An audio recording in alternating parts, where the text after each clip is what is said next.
Hello friend, कैसे हो? सब बढ़िया? Okay. Chapter number 8 binomial theorem. वो चैप्टर के सभी वीडियो आपने बहुत अच्छी तरह से देखा होगा। उसमें हमने एक्सरसाइज 8.1, 8.2, एक्सरसाइज 8 कंप्लीट की और एग्जाम्पल भी 2-3 एग्जाम्पल भी मैंने सॉल्व करवाए। अभी और भी मुझे 2-3 एग्जाम्पल सॉल्व करवाने हैं। उसके बाद हम ये चैप्टर को कंप्लीट करते हैं बच्चे लोग, बराबर। थोड़ा एक मोस्ट आईएमपी एग्जाम्पल है, example number 11। Example 11 is the most IMP example है ये चैप्टर का, बराबर। इस तरह से इफ द कोफिशिएंट ऑफ, आप टेक्स्ट बुक में क्वेश्चन अच्छी तरह से पढ़ लेना बच्चे लोग, टेक्स्ट बुक में क्वेश्चन अच्छी तरह से पढ़ लेना। तो if the coefficient of a raise to r minus 1, a raise to r and a raise to r plus 1 in the expansions of 1 plus a raised to n r in arithmetic progression, then prove that n square minus n into 4r plus 1 plus 4r square minus 2 is equal to 0।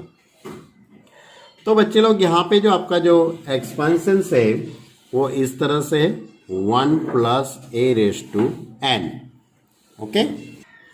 1 plus a raise to n जो हमारे पास expansion है। अब T R plus 1 की formula तो आप लोगों को मालूम ही है, n C r a raise to n minus r into b raise to r.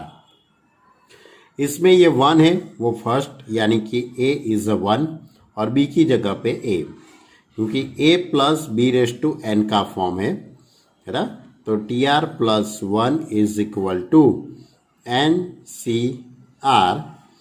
अब ए की जगह पे 1 है हमारे पास, तो 1 raise to n minus r into b, यानी कि ए रेस टू आर। अब 1 रेस टू कोई भी पावर होगा तो 1 ही होगा।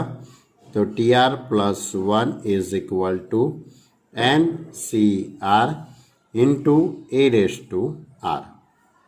क्लियर? अब आपको कोफिशिएंट निकालने हैं बच्चे लोग a raise to r minus 1 का, यानी ये जो कोफिशिएंट हुआ वो ए रेस टू आर का हुआ, लेकिन मुझे ए रेस टू आर माइनस 1 बनाना है। तो मैं इसको रिजल्ट नंबर 1 कह देता हूं। तो मैं क्या करता हूं, आर की जगह पे आर माइनस 1 पुट करते हैं। आर की जगह पे r minus 1 in place of r minus of r in result number 1। Result number 1 में आर की जगह पे आर माइनस 1 पुट करता हूं, ओके। तो क्या हो जाएगा बच्चे लोग, t r minus 1 plus 1 is equal to n C r minus 1 into a raise to r minus 1। अब यहाँ से 1 कट हो गया, यानी कि t r is equal to n C r minus 1 into a raise to r minus 1, यानी a raise to r minus 1 का ये कोफिशिएंट हुआ। ये a raise to r minus 1 का कोफिशिएंट हुआ, ओके। यानी coefficient of a raise to r minus 1 is a n C r minus 1। अब ये जो एन सी आर है वो ए रेस टू आर का कोफिशिएंट है, तो मैं लिख सकता हूं एंड कोफिशिएंट ऑफ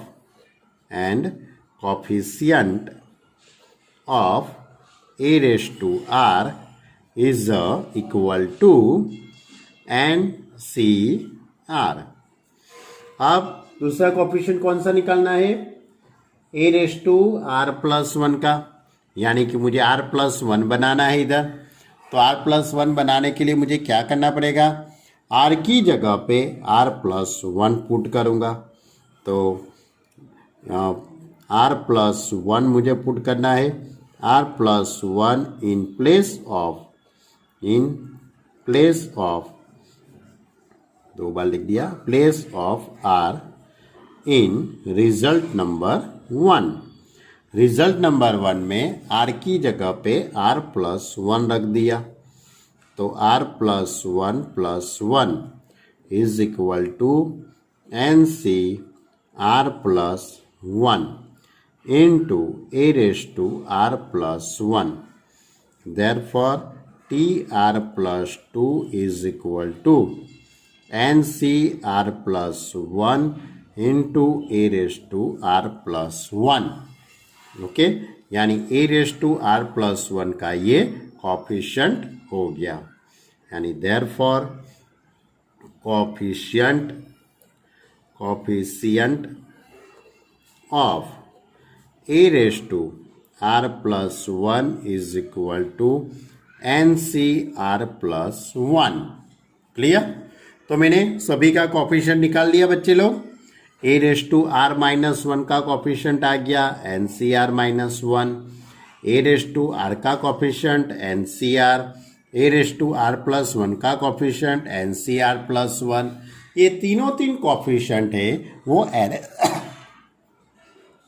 ये तीन coefficient here NCR minus 1, NCR and NCR minus 1 r in arithmetic progression. अब अरिथमेटिक प्रोग्रेशन किसको कहते हैं बच्चे लोग? अरिथमेटिक प्रोग्रेशन का मीनिंग ये होता है कि इन दोनों का डिफरेंट इक्वल होता है।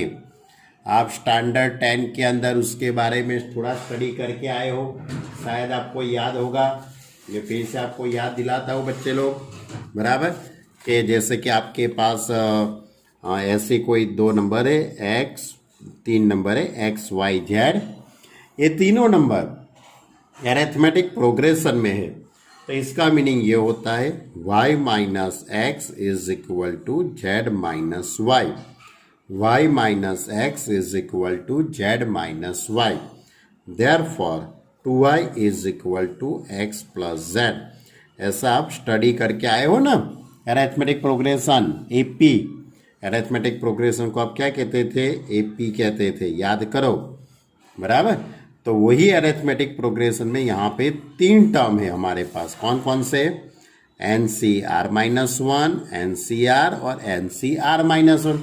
ये तीन टर्म अरिथमेटिक प्रोग्रेशन में है, यानी कि 2y is equal to x plus z, यानी ये x हुआ, ये y हुआ और ये z हुआ, x y z, यानी कि 2y is equal to x plus z लिख सकते हैं बच्चे लोग हम।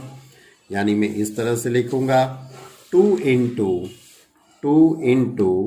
NCR, 2 into NCR is equal to NCR minus 1 plus NCR plus 1, NCR plus 1। Clear? हो गया ना? ये R माइनस 1, यहाँ पे R प्लस 1 है बच्चे लोग, गलती हो गई, बराबर। तो दूसरा जो टर्म था उसका ट्वाइस और बाकी के दोनों का एडिशन। अब मुझे यहाँ से फॉर्मूला अप्लाई करनी है बच्चे लोग, NCR की फॉर्मूला। NCR की फॉर्मूला क्या है? याद है ना? अब चैप्टर नंबर 7 का यूज होगा, यहाँ से चैप्टर नंबर 7 का यूज होगा बच्चे लोग। तो 2 into n factorial upon r factorial into n minus r factorial is equal to, अब इसमें यहाँ पे मैं तो n factorial upon r minus 1 factorial into n minus r plus 1 factorial plus n factorial upon r plus 1 factorial into n minus r minus 1 factorial. मैंने NCR की formula ये term में, ये टर्म में और ये टर्म में मैंने अप्लाई कर दी। अब देखो, अब n फैक्टोरियल तो दूर हो जाएगा, सर दोनों साइड है तो वो तो कॉमन निकल के कट हो जाएगा। अब आर फैक्टोरियल है यहाँ पे, आर माइनस वन फैक्टोरियल है, और यहाँ पे आर प्लस वन फैक्टोरियल है। तो ये तीनों में से सबसे छोटा आर माइनस वन है और बड़ा आर प्लस वन है। तो मैं क्या करूँगा, उसमें से एक एक सब्ट्रैक्ट करके जो सबसे छोटा है उसको मैं बनाऊंगा। यानी इस तरह से, sorry student, 2 upon r factorial that is r into r minus one factorial into n minus r factorial is equal to 1 upon r minus 1 factorial as it is, n minus r plus 1 factorial upon वो भी as it is, plus यहाँ पे होगा 1 upon r plus 1 factorial that is r plus 1 into r minus 1 factorial into n minus r minus 1 factorial। Clear? यानी r minus 1 factorial सभी में से cut हो जाएगा। सभी टर्म में से r minus 1 factorial कट हो जाएगा। तो 2 upon r into n minus r factorial is equal to 1 upon n minus r plus 1 factorial plus ये टर्म कट हो जाएगा, plus 1 upon r into r plus 1 into n minus r minus 1 factorial। Clear? अब n minus r factorial, n minus r plus one factorial और n minus r minus one factorial, ये तीनों में से जो बड़ा नंबर है उसमें से मैं 1 1 सब्ट्रैक्ट कर दूंगा और जो सबसे छोटा है वहां से बनाना का कोशिश करूंगा। तो ये n माइनस आर फैक्टोरियल, तो मैं उसकी जगह पे n minus r minus one factorial कर देता हूं। यहाँ पे n minus r plus one n minus r into n minus r minus one factorial, यानी इस तरह से हो जाएगा 2 upon r into n minus r into n minus r minus one factorial is equal to 1 upon n minus r plus one, 1 subtract कर दूंगा तो n minus r minus one factorial plus 1 upon r into r plus one into n minus r minus one factorial, यानी n minus r minus one factorial सभी में से cut हो जाएगा। तो बाकी क्या रहेगा, 2 upon r into n minus r, 1 upon n minus r plus 1 upon r into r plus 1, इतना बाकी रहेगा। यानी कि आपको सबसे पहले तो फैक्टराइजेशन दूर करना पड़े। फैक्टराइजेशन दूर हो जाएगा उसके बाद तो बहुत इजी है। अब यानी कि इतना टर्म बाकी रहेगा, 2 upon r into n minus r, 1 upon n minus r plus 1 into n minus r plus 1 upon r into r plus 1। अब इन दोनों का मैं एलसीएम लूँगा तो इस तरह से हो जाएगा 2 upon r into n minus r is equal to, अब मैं पूरे का एलसीएम लेता हूँ इन दोनों का, एलसीएम लूँगा तो n minus r plus 1 into n minus r into r plus 1। तो यहाँ पे हो जाएगा r इंटू आर प्लस 1, ये टर्म यहाँ पे आ जाएगा और ये यहाँ पे होगा, यानी कि क्रॉस मल्टीप्लाई जैसा हो जाएगा n माइनस आर। अब आप देख सकते हैं दोनों तरफ r और n माइनस आर ये दोनों कट हो जाएंगे। देयरफॉर बाकी क्या रहेगा, 2 इज इक्वल टू, अब बाकी क्या रहेगा, अब इसका मैं इसके साथ पहले मल्टीप्लाई कर देता हूँ तो r स्क्वायर प्लस आर।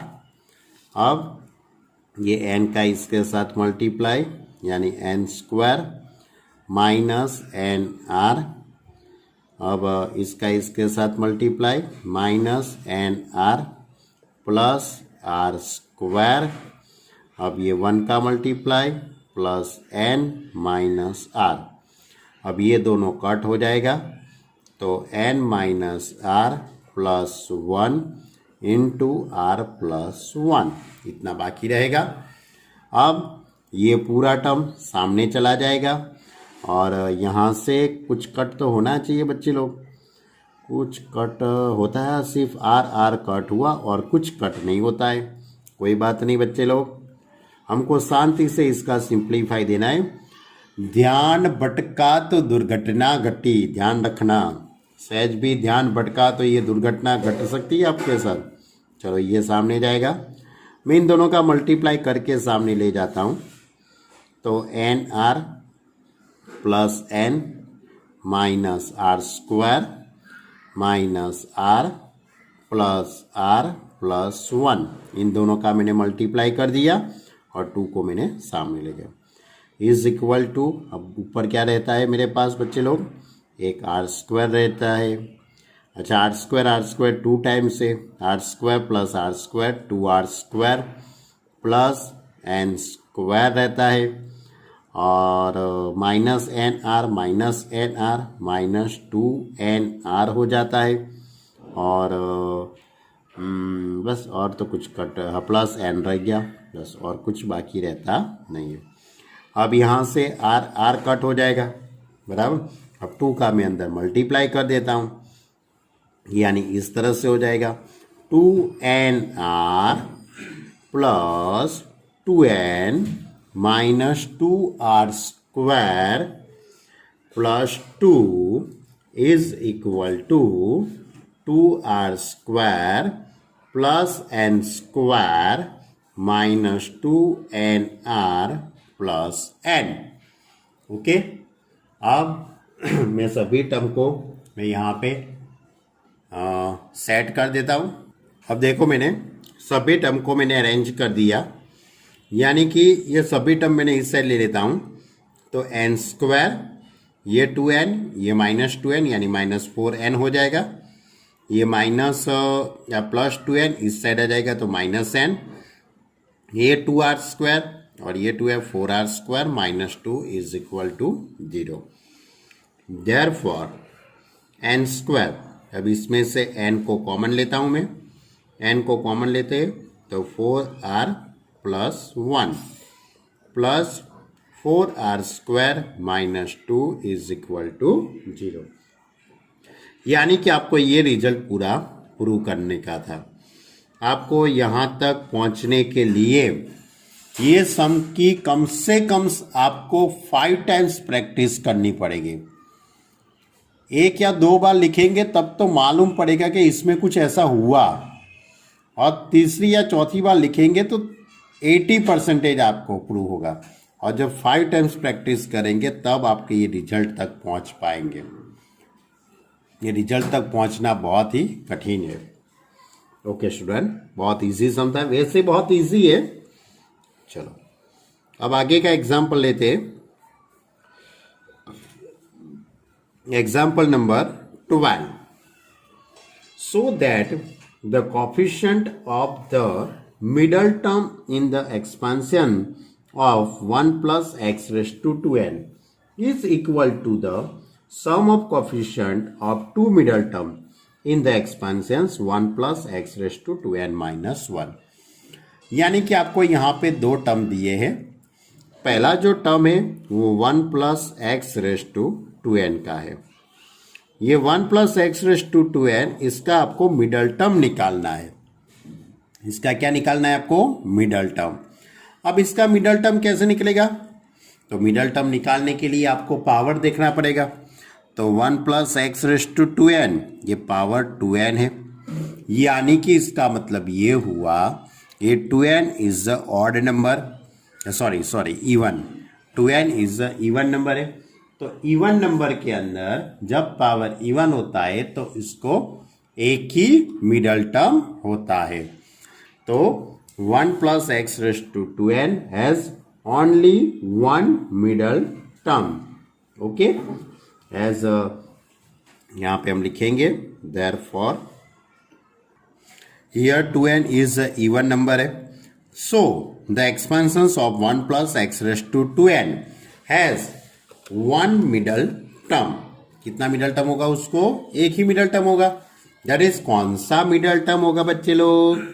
तो 2n upon 2 plus 1th term, 2n plus 1 upon 2th term. Formula आपको मालूम है ना बच्चे लोग? तो is equal to n plus 1th term, n plus 1th term is a middle term होगा। ये मिडल टर्म हुआ। अब आपको n plus 1th term find करना है। तो फाइंड करने के लिए हम कौन सी फॉर्मूला लगाएंगे? वही अपना जनरल सॉल्यूशन वाला general formula n C r a raise to n minus r b raise to r according ये फॉर्मूला। अब मैं इसके अंदर n प्लस 1th टर्म निकालना है, तो मैं r की जगह पे n पुट कर लेता हूँ। r की जगह पे n पुट करूँगा तो n प्लस 1th टर्म मिल जाएगा। उसका जो पावर है वो 2n, therefore 2nCn a that is 1 raised to 2n minus n, b that is x है तो x raised to n, therefore tn plus 1 is equal to 2nCn into x raised to n, यानी कि x raised to n का ये coefficient हो गया, यानी कि ये मिडल टर्म हो गया। तो मिडल टर्म का कॉफिशिएंट आपको तो निकालना है। तो मिडल टर्म का कॉफिशिएंट क्या हो गया? 2nCn। ओके, यानी कि therefore n plus 1th term is the 2nC x raised to n and the coefficient of x, the coefficient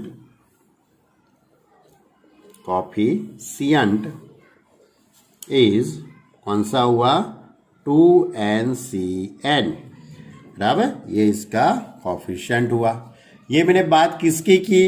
1 plus x raise to 2n की बात की, यानी कि पहला जो एक्सपांसन से उसकी मैंने बात की है। अब दूसरा जो एक्सपांसन से वो क्या है आपके पास? 1 plus x raise to 2n minus 1। दूसरा कौन सा है? 1 plus x raise to 2n minus 1। ये सेकंड वाला है। अब ये इसकी power 2n minus 1, 2n minus 1 यानी कि ऑड नंबर होगा। 2n minus 1 is a odd number, यानी कि मैं यहाँ पे लिखूंगा here 2n minus 1 is a odd number. Odd number है, therefore so the expansions of the expansion 1 plus x raised to 2n minus 1 has two middle term। इसको कितने middle term होंगे? 2 मिडल टर्म होंगे बच्चे लोग। कौन कौन से मिडल टर्म होंगे? कौन से मिडल टर्म होंगे? तो आपको मालूम होना चाहिए, हमने फॉर्मूला आपसे लिखाई थी n plus 1 by 2, n that is 2n minus 1 plus 1 upon 2th term, and n plus 3 upon 2 that is 2n minus 1 plus 3 upon 2th term is a middle term, or middle term। Okay बच्चे लोग, यानी कि इसका meaning ये हुआ, कौन सा term?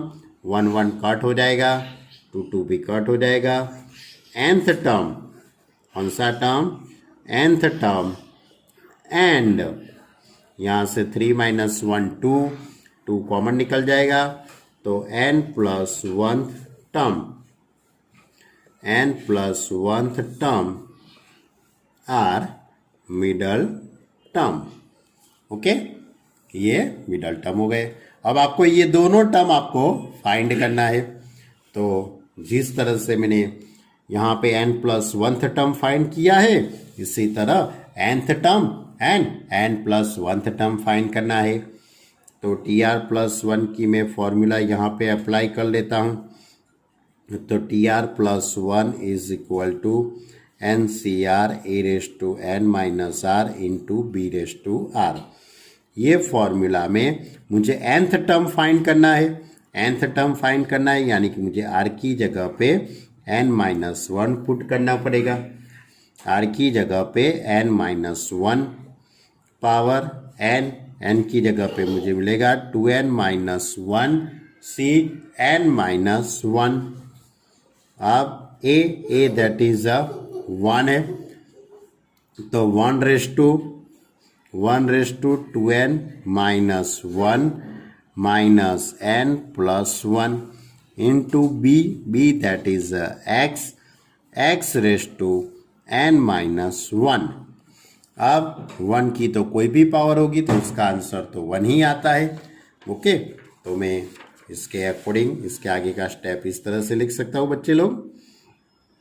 तो Tn is equal to 2n-1 C, 2n-1 C n-1 into x⁻n-1। Okay, तो ये nth टर्म का कोफिशिएंट हुआ। अब इसी तरह सिमिलरली मुझे क्या करना है, r की जगह पे n रख देता हूँ। अब एंड r की जगह पे ये टर्म में मैं r की जगह पे n रखता हूँ। तो TR+1 is equal to 2n-1 C r की जगह पे n 1/2n-1 minus n b that is x⁻n, यानी कि इस तरह से हो जाएगा। TR r की जगह पे मुझे n पुट करना है, तो इस तरह से होगा, यानी कि इस तरह से टर्म हुआ। तो इसके पर से हम कह सकते हैं देयरफॉर 2n-1 Cn-1 ये term and 2n-1 Cn are coefficient that is a coefficient of the expansions 1 plus x⁻²n-1। अब आपको प्रूव क्या करना है कि इन दोनों का एडिशन करना है। अब आपको प्रूव करना है इसमें इन दोनों का addition 2n-1 Cn-1 plus 2n-1 Cn। इन दोनों का एडिशन क्या होगा, इन दोनों का एडिशन यानी 2n-1 उसके अंदर 1 ऐड कर लेंगे और इन दोनों में से जो बड़ा नंबर है वो लिख देने का है आपको, यानी कि 2nCn। आप सोचते कि सर ऐसा कैसे लिखा, तो चैप्टर नंबर 7 के अंदर एक फॉर्मूला थी, शायद आपको याद हो तो NCn-1 प्लस यानी कि NCr-1 प्लस NCr तो is equal to n+1 Cr, इतना होता है। NCr-1 plus NCr is equal to n+1 Cr। Clear, यानी कि 2nCn। अब ये 2nCn क्या है, याद करो 2nCn is the coefficient is 2nCn, यानी कि 1 प्लस कौन सा 1 प्लस x⁻²n का कोफिशिएंट था। आपको वही तो प्रूव करने का था कि 1 प्लस x⁻²n-1 के कोफिशिएंट का मिडल टर्म के कोफिशिएंट का एडिशन वो किसके इज इक्वल टू में होना चाहिए, वो 1 प्लस x⁻²n के मिडल टर्म के कोफिशिएंट के इक्वल टू में होना चाहिए, यानी कि देयरफॉर इज इक्वल टू यहाँ पे लिख देते is equal to coefficient of, यानी ये प्रूव हो गया कि coefficient of the middle term in the expansions 1 plus x raise to 2n। अब उसके आगे का एग्जाम्पल नंबर 30 मैंने आपको होमवर्क में दिया था। उसके बाद एग्जाम्पल नंबर 14। एग्जाम्पल नंबर बहुत छोटा है लेकिन बड़ा धमाका है, बराबर, कि इस तरह से एग्जाम्पल नंबर 14 क्या प्रूव करना है, यानी क्या निकालना है। Find the rth term from the end in the expansion of x plus a raise to n। x plus a raise to n का x plus a raise to n का आपको लास्ट में से अर्थ टर्म निकालना है। Last में से अर्थ term निकालना है, सोचो अच्छी तरह से, बराबर। लास्ट में से दूसरा टर्म निकालते हैं, लास्ट में से थर्ड टर्म निकालते हैं, लास्ट में से फोर्थ नंबर का टर्म निकालते हैं। इसी तरह लास्ट में से आपको r प्लस 1th टर्म निकालना है, अर्थ टर्म निकालना है, सॉरी अर्थ टर्म। तो कैसे निकालेंगे? तो एक सिंपल लॉजिक पहले मैं आपको बताता हूं कि जितनी भी पावर होती है, जैसे कि आपके पास मैंने आपको एक लेक्चर के अंदर बताया भी था, a plus b raise to 10। a plus b raise to 10 यानी कि पावर 10 है, इसलिए यहाँ पे टोटल कितने टर्म होंगे? 11th टर्म होंगे। कितने टर्म होंगे? 11th टर्म होंगे। जितनी पावर होती है उससे एक टर्म ज़्यादा ही होता है। आप इसका एक्सपांड करेंगे, एक्सपांड करते हैं तो इसमें 11th टर्म आते हैं। तो इसका मतलब ये हुआ 11th जो टर्म है वो उसका लास्ट टर्म होता है। उसके आगे वाला जो टर्म होता है वो 10th टर्म होता है। इसके आगे वाला होता है उसका 9th टर्म होता है, बराबर। यानी कि इसी तरह आपको यहाँ पे आपका जो एग्जाम्पल है x plus a raise to n, x plus a raise to n, यानी कि इसके अंदर टोटल टर्म कितने होंगे? n प्लस 1 टर्म होंगे। टोटल टर्म कितने होंगे? n प्लस 1, जितनी पावर होती है उससे ज़्यादा। यानी कि लास्ट टर्म कौन सा होगा? End of last term n plus 1th term होगा। उसके आगे वाला एंड ऑफ सेकंड में क्या आएगा? ये एंड वाला टर्म हुआ end of second, end of second term, end of first term, ये हुआ एंड ऑफ फर्स्ट टर्म, बराबर। उसके बाद end of second term, clear? यानी कौन सा होगा? nth टर्म हो जाएगा। इसके आगे वाला देखेंगे तो n माइनस 1th टर्म होगा। वो कौन सा होगा? End of third term, end of third term, बराबर, वो होगा। इसी तरह आपको अर्थ टर्म निकालना है, वो कौन सा होगा उसके बारे में लॉजिकली आपको सोचना है। यानी कि मैं इस तरह से पूरा एक टर्म लिख सकता हूं, n plus 1th term is the first term from the and, यानी कि लास्ट टर्म, लास्ट में से जो फर्स्ट टर्म होता है वो कौन सा टर्म हुआ? n प्लस 1 टर्म हुआ। अब उसके आगे वाला टर्म यानी कि nth टर्म हो जाएगा। अब जो nth टर्म है उसको मैं इस तरह से लिखूं तो चले कि नहीं चले? n plus 1 minus 2 minus 1। आप सोचेंगे सर ऐसा क्यों लिख रहे हो? ऐसा मैं इसलिए लिख रहा हूं क्योंकि इससे आपको अर्थ टर्म कौन सा होगा वो सोचने में आपको मजा आएगा। यानी कि nth term n plus 1 minus 2 minus 1, 2 minus 1 term is the second term from the and, second term and from, यानी कि लास्ट में से जो सेकंड नंबर का जो टर्म होता है, इसलिए यहां पे मैंने 2 माइनस 1 लिखा। इसी तरह लास्ट में से थर्ड नंबर का टर्म में लिखूंगा तो यहां पे मैं 3 माइनस 1 लिखूंगा।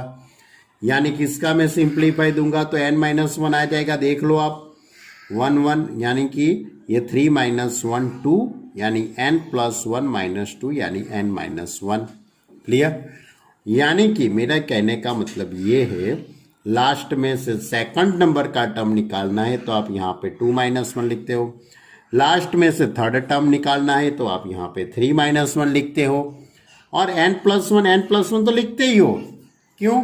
n+1 तो उसके जो टोटल जो टर्म है उसमें total number of total term है, इसलिए हम n+1 तो वहाँ पे पुट करते ही है, बराबर। तो n+1 तो पुट करते ही है, तो इसमें से हम क्या सब्ट्रैक्ट करते हैं, सेकंड टर्म निकालना हो तो 2 - 1, थर्ड टर्म निकालना है तो 3 - 1। इसी तरह आर्थ टर्म निकालना हो, आर्थ term from the and will be term number n+1 - r-1।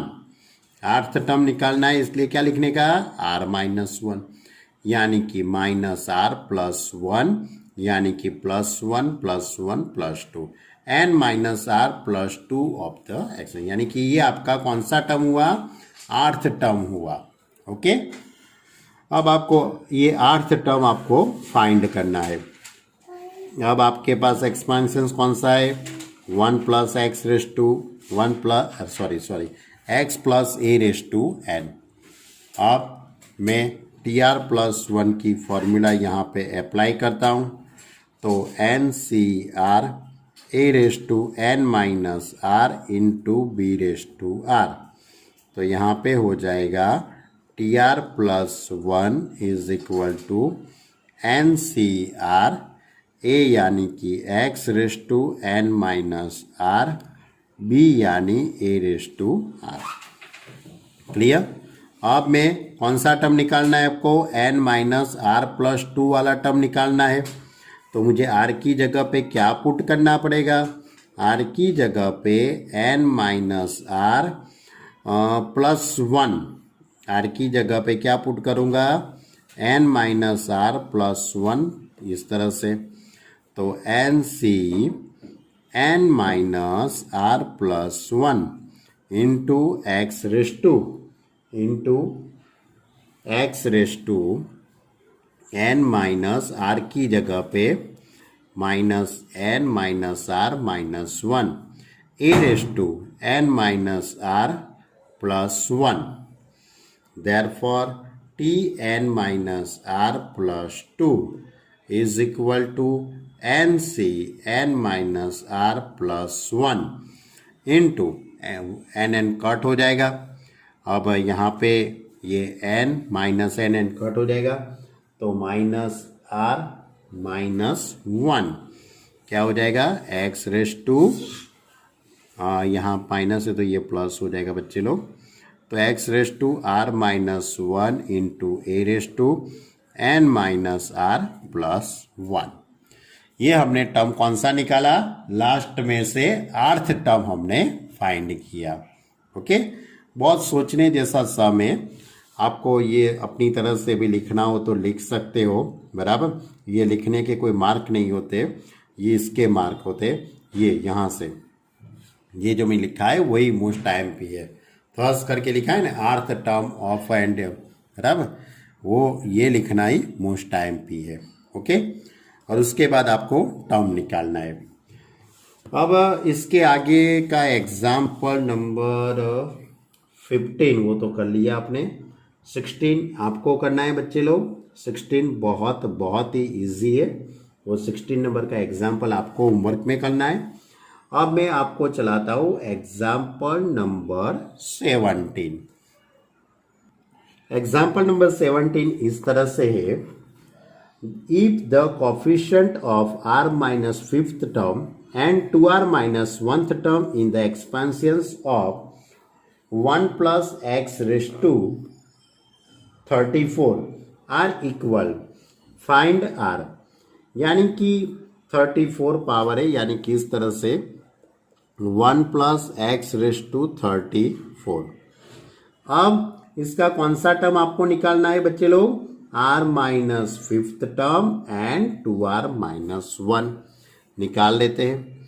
तो आपके पास TR+1 is equal to NCR a raise to n minus r b raise to r।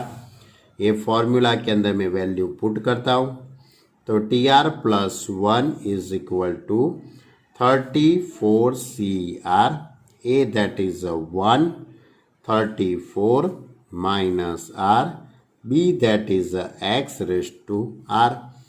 यानी TR plus 1 is equal to 34CR into x raise to are.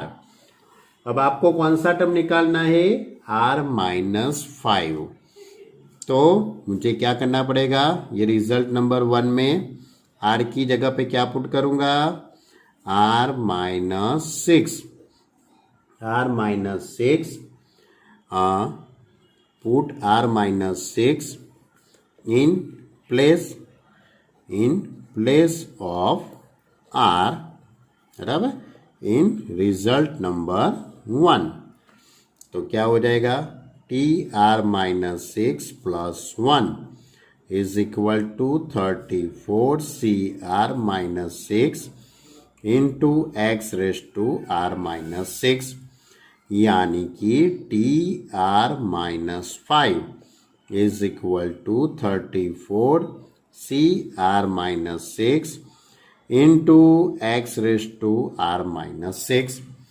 Okay, तो ये R-5 term हो गया। अब आपको कौन सा टर्म निकालना है? 2R-1 वाला टर्म।